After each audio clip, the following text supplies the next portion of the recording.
দেখুন বন্ধুরা, আজকে আমি দুপুরের রেসিপি হচ্ছে ডিম আলু কষা।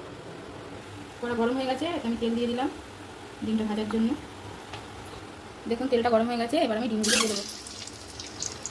ডিমের মধ্যে দিয়ে দেবো অল্প করে হলুদ, এবার দেবো অল্প করে লবণ দিয়ে ভালো করে ডিমটা আমি ভেজে নিচ্ছি। হয়ে যাচ্ছে।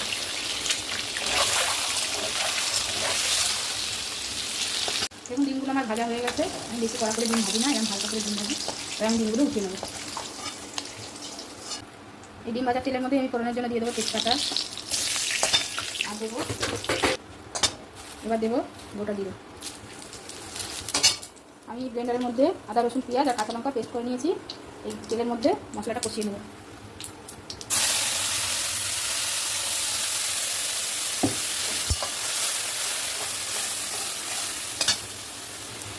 এবার এর মধ্যে দিয়ে নেবো হলুদ,